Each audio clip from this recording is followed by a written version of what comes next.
I was doing subscriptions. Then I decided, okay, other people wanted it. Let me show you how to do it because I do think it's impactful. I just hated people trying to shut me down. So I just stopped talking about it for a while. But then when I started like coaching people on it and training them how to do it and training them what their framework looks like, then people got success.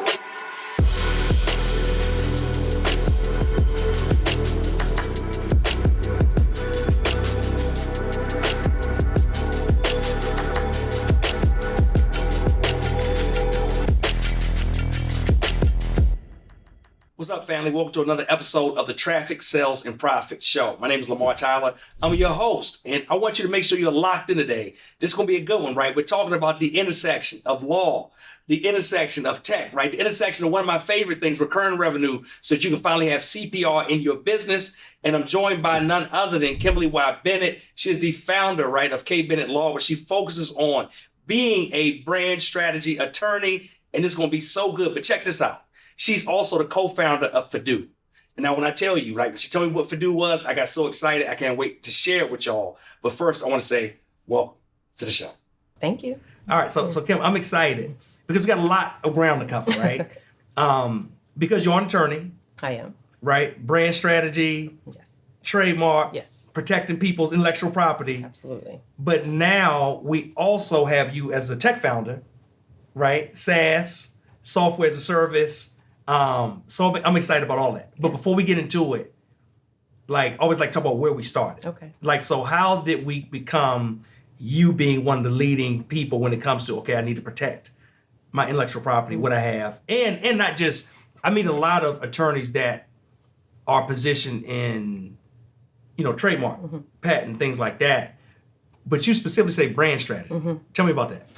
Yeah, so, I started not even thinking about going to law school. My father's a lawyer, so I'm a second generation lawyer, and I didn't want to do it. But I guess I'll go back a little bit further. When I came out of law school right before the market crashed, and I was in a company, so I never had a traditional way of doing the law. I went from being in a law school program that was a JD PhD program, decided the PhD wasn't for me, but I've since applied it, so it's been a good thing for me. But so market crash 08, and I was in a company, and my ability to grow was taken away because everything changed, right? And we all had to figure out how to do things. And so a couple years later, fast forward, I had to figure out, well, I'm not growing in my career.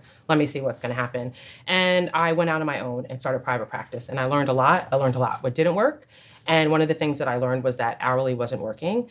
And so how I came to IP was, one, it was very strategic. One, I started in labor and employment, and I, coming into private practice, in order to work anywhere and to have more flexibility in how I showed up, I needed to have a federal practice. So IP is a federal practice. So one, I was very strategic about the practice that I chose.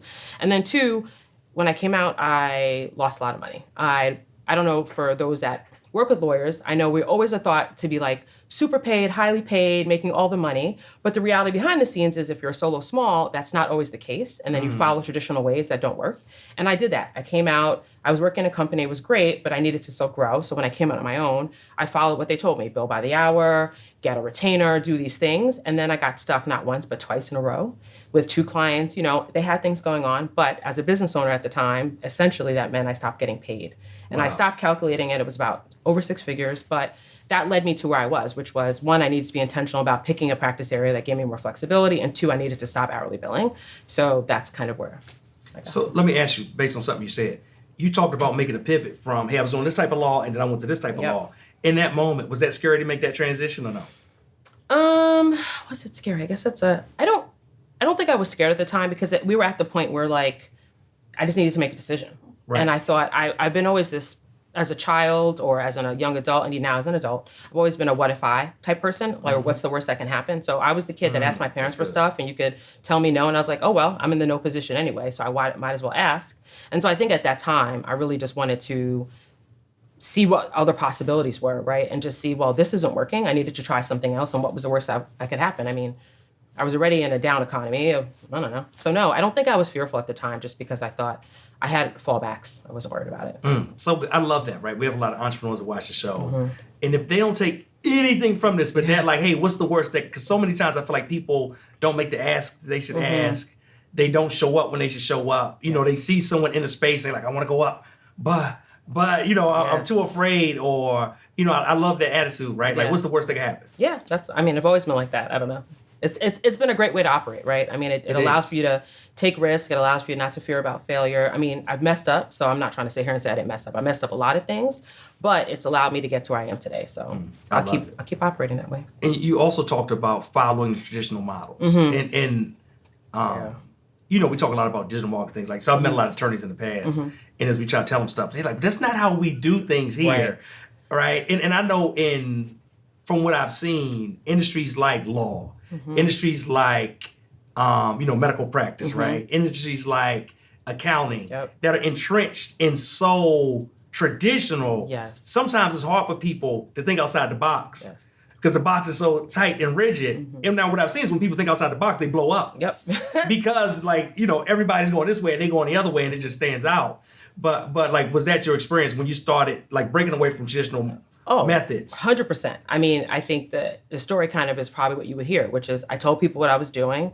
They told me, oh, that doesn't work. They kept on telling me it didn't work. They kept on telling me I couldn't do it based off of these things that they, like rules. We have ethics rules. So they said they read the rules. I'm like, you obviously didn't, because I know I did, right? And they just always try to, like, I guess, take away the creativity, the curiosity I had about doing things differently. And so I stopped talking about it to other lawyers. Instead, I went outside of law and I just talked to people who weren't in the legal field, who thought about how to operate differently. But yeah, for sure. I mean, it's when you're in such an environment where people just want to do it one way. And in the law, it's just, if you don't do it that way, then they think that you're, you know, going too much against the status quo, that you're going to break things, or it's just not how we do it. And that's just not how I operate. I mean, it wasn't how I got into law school. I knew I didn't want to be a traditional lawyer when I went into law school. I was saying earlier, I was in a JD PhD program. I didn't even get into the JD PhD program when I went there. I actually got into the JD program, and I said, well, I'm gonna get into the PhD program, because I didn't have enough time to take all the requirements. So I was like, well, I'll do good in law school. Then I'll get myself in there. And I don't know if that's the right way to be, but I was a little bit probably arrogant as a kid, a little bit, like, a little overconfident. But I think just operating like that and not letting people tell me no as, like, the end all be all has helped me in things. I love it. Now, one of the things you talk about was billable hours, right? So most law firms operate, you know, they bill you by the hour, which scares the life out of especially small business owners and things like that. Right? It's like, how much is that really going to cost me? When are my hours going to end? Like, you know, a lot of times it's like a lump sum, like, boom, right? All out of nowhere. You know, like, what issues, are those issues you saw? What other issues did you see? What if it's something else? Yeah, I think on both sides. So, like, hourly billing, I think lawyers, it's terrible. I think any service professional that bills by the hour should stop. I think it is the worst way. If you're trading time for money, it doesn't make any sense. But But hold on, though. You said something, right? Trading time for money. What I found is that a lot of people, when they have a high billable hour, don't realize they're still trading time for, you know, because they just assume, like, hey, you know, I'm making all this money. But I'll never forget, one of my first clients was a psychologist. He was highly successful, high-end clientele, was booked, but he said, Lamar, I can't take a vacation. Because if I go on vacation, I stop making money. So I literally don't, like, I can never stop this wielding no more. Was that the same type of thing for lawyers? Absolutely. I mean, there's a thing in the law that's like, you can't continue to bill for what for your learning, right? And I think that's so contrary to being a community-based profession, right? That serves people, that's meant to serve people. And you see it then you see big firms. So what most people think about are big firms, and you see them making all the money, but most lawyers, over like 90% of lawyers for the most part, are solo smalls, which means all that splash you see with the $1,000, $1,500 hourly, that's not what most solo smalls are doing. And the billable hour instead causes them exactly what's happening, right? Like, they are frustrated with, like, their money, like inconsistent income, they're overworked, they're burnt out, they can't take vacations. The same thing with the psychologist. So you have all those same issues that pop up. Wow. So at what point did you say, all right, I'm not doing that and I'm going a different way? When I lost a lot of money. I mean, I knew I went into a company that I worked for a company. So I didn't come out of law school going to a firm. That's like traditional route. I came out of law school going to a company. And then once the market crashed, I went on my own. I was like, oh, okay, you're supposed to do it like bill by the hour. And then when I lost those like multiple six figures, that wasn't an option. That meant I wasn't being paid. And so I had to figure it out. So pretty much. When you say you lost them, like, what was it? You did all the work but didn't get paid for it? I did all the work, couldn't get out of the case. I was required by the long story short, I was part of like a smaller business too. And so I brought in another attorney. And both of us were told by this was a litigation case at the time, we were told by the judge that we couldn't get out the case. And that was not one case, but two. And that's not that uncommon, right? So, and it went on for years. And so the way I ended up with that case is I paid another attorney to close it out, which meant I stopped making money. So at the last time they got their bill that decided they couldn't pay. And I'm not saying the person didn't want to pay me. There was probably things happening, but that still meant I'm not making any money. And I still had to work. And I still had bills, and I still had to actually, show up for that client and do the right thing. So yeah, so at that point, I decided, no, never again. And then I went to flat fees, and then the ebbs and flows of flat fees weren't ideal. And I wanted to find another way where I could just show up for clients. And I essentially, at the time, pitched a client, and I was like, so what if you just paid me, and it was $500 a month, and I would do whatever you needed. Now, I'm a negotiator, and so they said yes very fast, and I wish they didn't say yes very fast, because I'm a negotiator. That don't feel right. Well, it was just like, dang, I could have asked for more, right? But hindsight 2020 doesn't matter. That's kind of what started, right? This wheel kind of turning. And I didn't have a name for it. I just was like, I need to show up similar to how I showed up when I was in a company. I just needed to help you solve problems. Like my perspective when I say brand strategist is I bring my legal expertise to help them solve now brand related issues around their business. And so that's just how I wanted to show up for clients. I didn't want this friction of if you call me, you're worried that this bill is going to come and you're not sure what's going to happen. That's problematic for all of us. Yeah. And so I wanted to figure out another way. So that was the early beginnings of it. At what point did you say, all right, you know what? Fidu is a thing. This is a brand, they made his own company, and you said, I need to focus more on this. Yeah, so I've been practicing and doing what now we would call subscription legal services for over a decade. So I've been practicing law for over 16 years, and I've been doing this for more than my entire lifespan of actually doing the law. So I had this model in my practice, which is what I do, which is how I show up. So no clients in my practice pay us hourly. They all pay us for a flat fee, recurring, depending on what their needs are. They're able to kind of grow with their firm. And so after a while, some lawyers were like, oh, I want to do it different. This doesn't work that way. And then people would tag me actually, Kim does it like that. And I'm like, do I want to come back in the same space where people keep telling me that it doesn't work? And then I started being tagged more and more and been asked, how do I do it? And so then I just went back and what I did, and I thought through it, and I created a framework, really, that is based off of what I've done over the years. And Fidu didn't happen. Fidu was a new thing. I was doing subscriptions, then I decided, okay, other people wanted it. Let me show you how to do it because I do think it's impactful. I just hated people trying to shut me down. So I just stopped talking about it for a while. But then when I started coaching people on it and training them how to do it and training them what the framework looks like, then people got success. And then I spoke a lot in the legal space. And then one day, my co-founder, he sent me an email after I was speaking somewhere, and he was like, this isn't a sales call.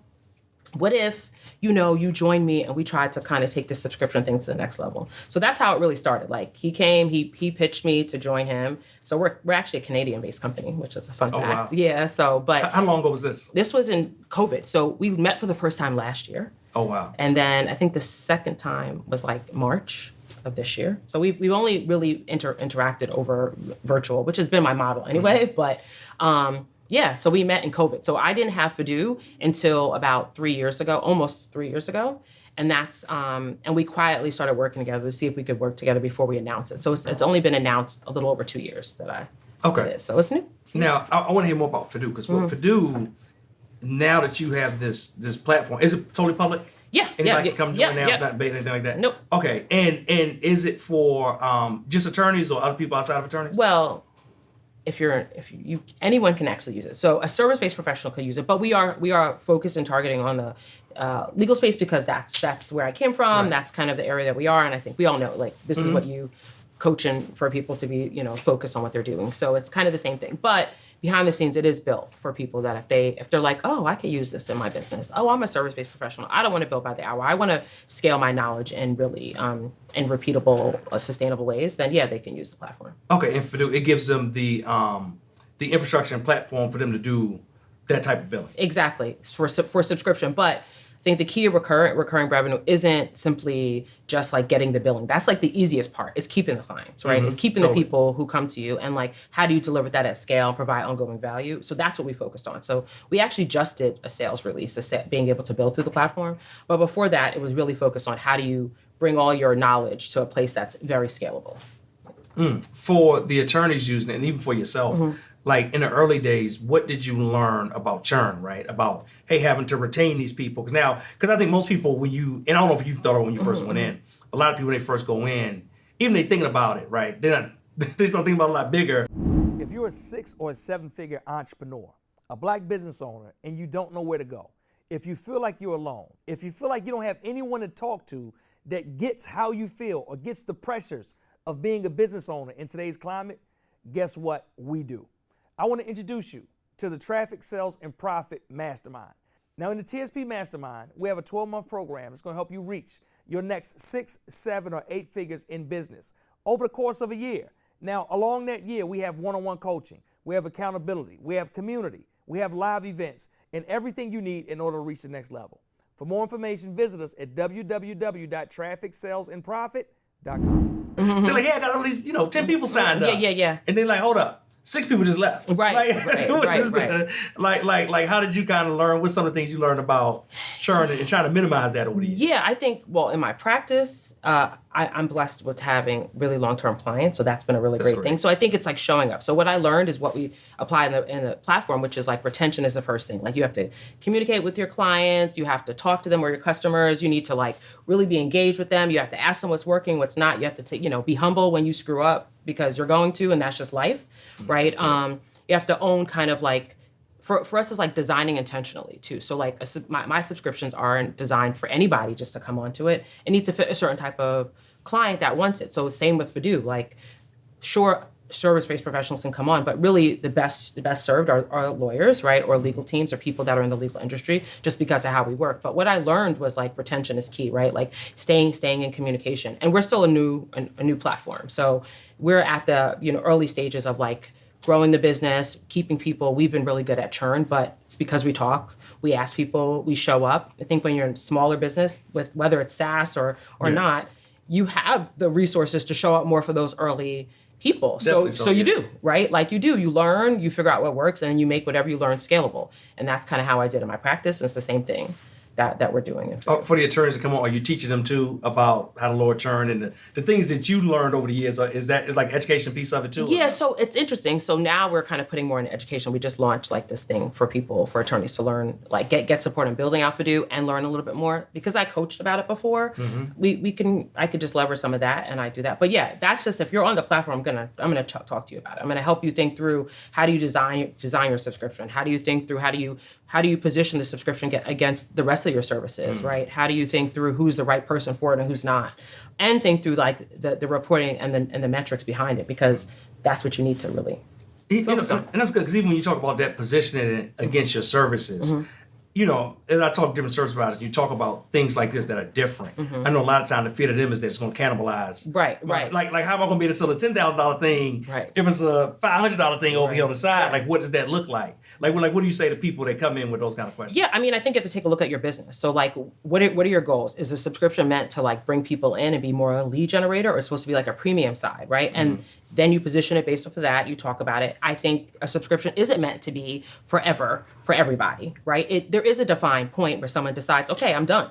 And if that's the case, then you build your various levels to help people go through a process. I think in the same thing we learned about marketing, people just don't apply it to the service side, right? There's a journey that client is coming to, or that customer is coming to help, to you to help them along, right? And so for me in the brand side, it's coming to help them get to a multi-million-dollar brand that is then able to bring in full-time legal counsel. And what does that mean? That means they're probably approaching, 8, 9 figures. That means they're doing things inside of their business that requires a bigger team, that requires more compliance, that us in a fractional capacity can't continue to do, and doesn't make sense for the business. So I think if you approach the way you design your services to be aligned with your customers or your clients, you will package them and you will position them in a way to move them along a process that's about them and not about you. And if you do it that way, yeah, you'll get people to, because they'll know you're all on the same page, you're aligned with how you're trying to get them, if it's business, to the next level in business, if it's personal, to the next stage in their personal life. Yeah. What I love about the concept of this for attorneys is recurring revenue, right? So I would imagine legal work, unless you are extremely thriving, could easily be feast or famine. It could be like, depending on how you marketing our stuff coming in, right? It could be like, hey, that's right. We doing contracts and this person reviews, look at it, or it could be like, I ain't heard nothing this month, like stuff. Because even us, when we need lawyers, right? Which over the years, we got a lot of entrepreneurs watching. You watching this, like, you need lawyers. Like, Agreed. and I got like 4 or 5 like different types of lawyers that do different things now. But it's like when you need them, you need them. Right. But then it's like months where like all quiet on the home front. But then like when I need them, right? So what as you're talking to me, what I'm thinking is like, wow, this would be great because it gives somebody recurring revenue, that bedrock, all we call like CPR, right? Every business needs CPR, consistent, predictable revenue. Yep. And that recurring revenue gives you consistent, predictable revenue. Exactly.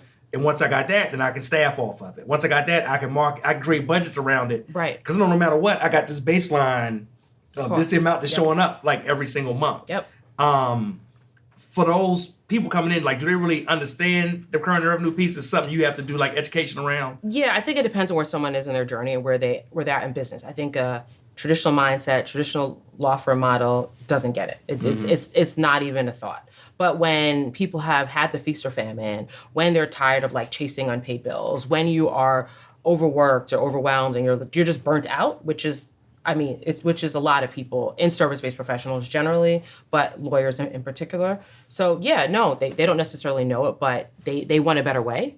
And so we just help them show what's a better way. And even in that example too, it's not meant for there to be this like ebbs and flows. I think that's what is a problem. If you have a subscription that you have a lot of lulls with your attorney, it's probably not the right subscription then, right? Or it's not designed for you to get access to things. And so what we really try to do is move it from being a reactive model, which is how most of us engage lawyers, even myself, right? I'm a lawyer who talks to lawyers. I hate getting an hourly bill. I hate, I have questions. I'm not sure how to ask it. All that friction point, particularly for small businesses, is a problem because we wait to the fire. Exactly. The fire is the worst time to hire a lawyer. So what we want to do is get people to have access to legal services much earlier. Maybe you don't need the full-blown 360 support, but you need something. And the Google, the Facebook group, they're good to a point to help you workshop, but then you need specific things for your specific set of facts and situation. Exactly.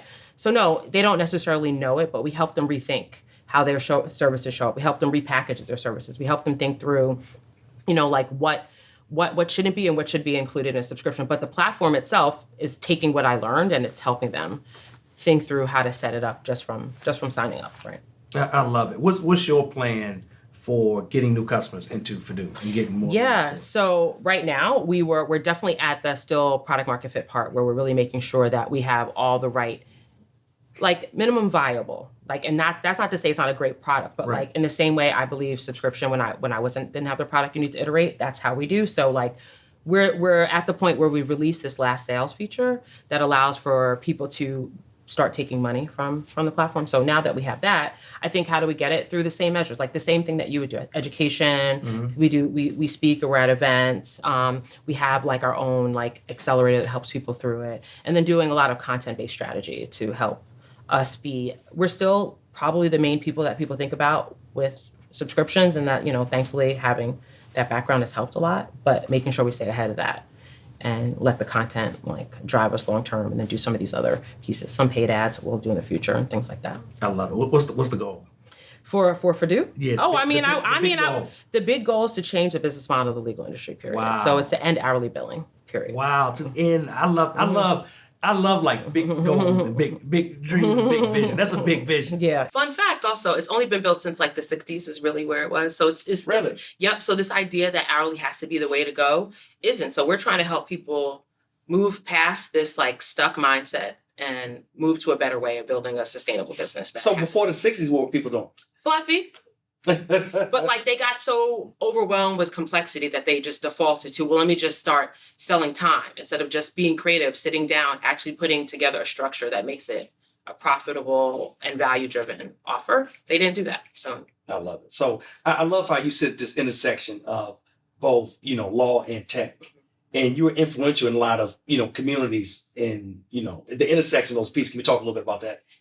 Yeah, I think because like we were talking earlier just about having those, being in an industry where you have a lot of people that don't like that want to stick with the tradition, and being someone that wanted to go against what other people did, it was just a long road to like continuing down that path. But the more I spoke about it, the more people were like, oh, I want that too. Or I want to, tell me how you got there. And that's led to having a lot of opportunities to help shape where other people build their firms, to like provide opportunities for like coaching or even training. And so like now I have a community. So I'm a multi-passionate person, but I have a community of legal professionals who want to design a better practice of law.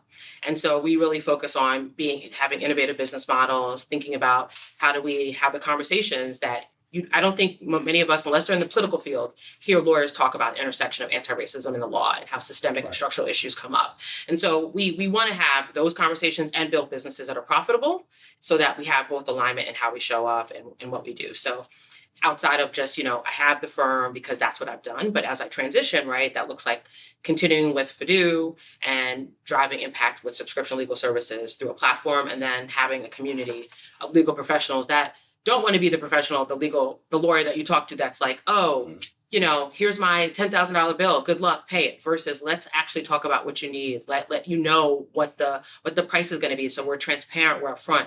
And then we're also doing things that are more impactful in our lives, right? Whether that's our personal life or public life or some purpose-driven pieces of our lives. And what's the name of that community? Designing the New Legal. I love it. All right. So Kimberly, if people want to contact you, they want to get a hold of you, they're like, hey, Fidu sounds like it's something I need to check out and look into. How can they track you down? Yeah, so just go to fidulegal.com/TSP and you'll be able to get information about the platform. We have a free 31-day trial, so you sign up, you get access to everything, you can see what it's like. And you might catch me in the chat helping you out or whatnot. We do weekly demos, so come to that. And then if you're interested in moving away from hourly and you're like, hey, I just want to start, because the first thing you want to do is just launch it, just pitch it to someone. You don't even need to have it fully built out. If that's what you're interested in, then I have a course. It's just it's a workshop, KimberlyBennett.com/disrupt. That helps someone kickstart their subscription journey. I love it. Thanks so much for coming and joining us today. And thank you all for watching. I'm going to tell you, listen, I want you to check out Fidu.com/TSP. FiduLegal.com. FiduLegal.com/TSP. Right. I want you to check that out. If it sounds like something you may be mildly interested in, because one of the best things you can do in your business is create recurring revenue so that you can finally have CPR, consistent, predictable revenue in your business. To get, you need a lifeblood of revenue every month coming in that you can depend on so then you can build off of. Just going to give you the perfect platform to begin doing that. And guess what, right? You got all the nuggets here. And Kim said you might even catch in the chat. You might. It's a chance, right? On the right day, but only if you take advantage now. Because what I can guarantee is that a year from now, if you're trying to come back, 2 years from now, right? She'll be like, look, erase Lamar, delete that part of the interview out. When I talked about being in the chat. I want to thank y'all for watching today. I want to thank you for supporting. And don't forget, join us next week. We come back with another amazing episode that's going to change your life, your business life, and help impact your bottom line when it comes to building wealth. Peace. We'll see you next week.